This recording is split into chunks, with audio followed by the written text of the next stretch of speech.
సీఎంగా మళ్ళీ అన్న వస్తేనే అమ్మ ఒడి అనే పథకం కొనసాగుతుంది, చిక్కటి చిరునవ్వులతో మళ్ళీ పిల్లలు బడులకు పోగలుగుతారు అని చెప్పండి. మళ్ళీ సీఎంగా అన్న వస్తేనే చేయూత పథకం అందుతుంది అని చెప్పండి. మళ్ళీ సీఎంగా అన్న వస్తేనే రైతు భరోసాగా రైతన్నకు తోడుగా నిలుస్తుంది అని చెప్పి కూడా చెప్పండి. సీఎంగా మళ్ళీ అన్న వస్తేనే పెద్ద చదువులు చదువుతా ఉన్న పిల్లలకు పూర్తి ఫీజు రీఎంబర్స్మెంట్ కింద విద్యా దీవెన, వసతి దీవెన వచ్చే మనసు కేవలం అన్న వస్తేనే జరుగుతుంది అని చెప్పండి.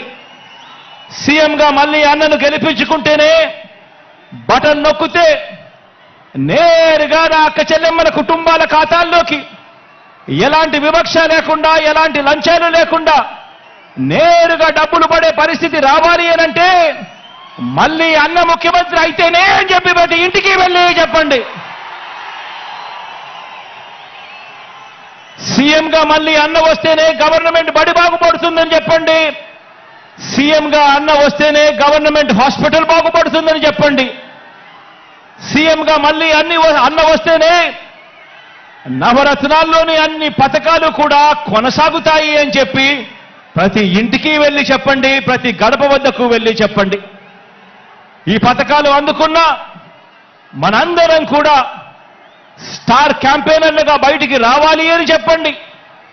ప్రతి ఒక్కరం కూడా ఫ్యాన్ గుర్తు మీద అసెంబ్లీకి ఒక ఓటు, పార్లమెంటు ఒక ఓటుకు వేస్తేనే మళ్ళీ అన్న సీఎం అవుతాడు, అన్ని పథకాలు కూడా మన ఇంటికే వస్తాయి అని చెప్పి ప్రతి ఇంటికి వెళ్ళి ప్రతి అక్కకు చెప్పండి, ప్రతి చెల్లమ్మకు చెప్పండి, ప్రతి అవ్వకు చెప్పండి, ప్రతి తాతకు చెప్పండి, ప్రతి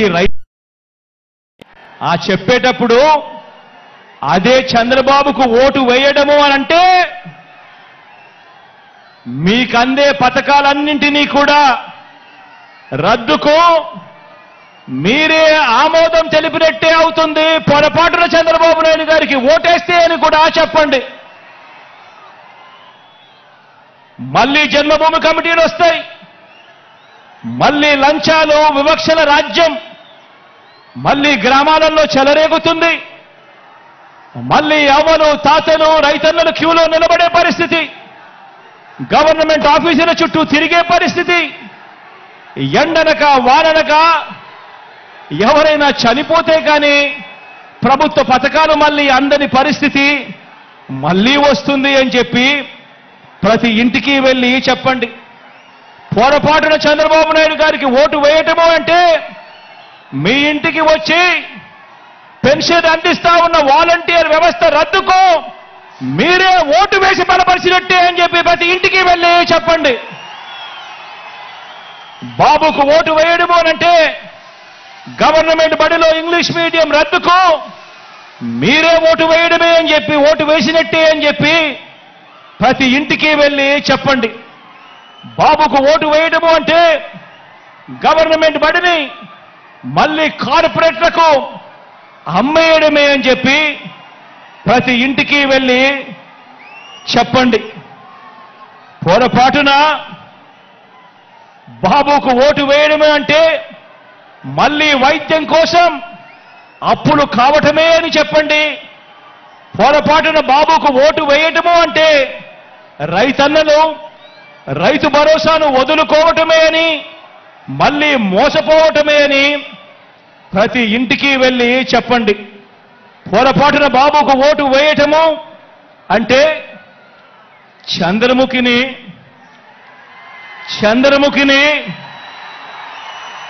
మనమే వెళ్ళి నిద్ర లేపి మన ఇంటికి తెచ్చుకున్నట్టే అని చెప్పి ప్రతి ఒక్క ఇంట్లో కూడా వెళ్ళి చెప్పండి. మనం చేసిన మంచిని చూపించి మనం ఓటు అడుగుతా ఉన్నాం. గతంలో ఎప్పుడూ కూడా చంద్రబాబు నాయుడు గారు మంచి చేయలేదు కాబట్టి మాయ చేసి చంద్రబాబు ఓటు అడుగుతా ఉన్నాడు అని ప్రతి ఇంటికి వెళ్ళి చెప్పండి.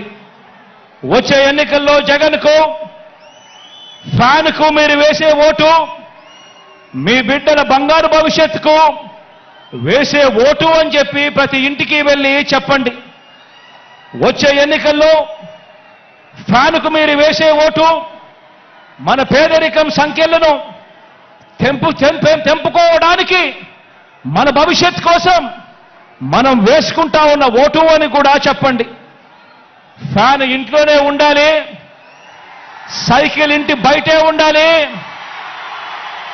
తాగేసిన టీ గ్లాసు సింక్లోనే ఉండాలి అని ప్రతి ఇంటికి వెళ్ళి చెప్పండి, ప్రతి అక్కకు వెళ్ళి చెప్పండి, ప్రతి చెల్లెమ్మకు వెళ్ళి చెప్పండి.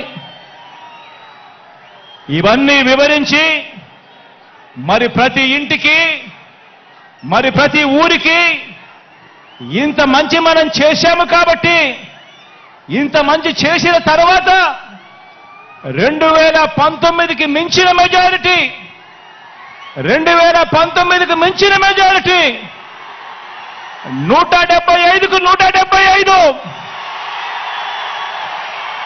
25 ఎంపీలకు 25 ఎంపీలు గెలవడానికి మనమంతా కూడా సిద్ధమేనా?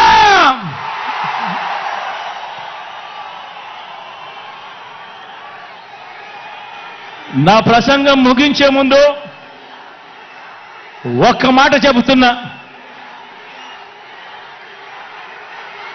మన మేనిఫెస్టో త్వరలో విడుదల చేస్తాం. కానీ చేయగలిగిందే చెబుతాం, చేసేది మాత్రమే చెబుతాం.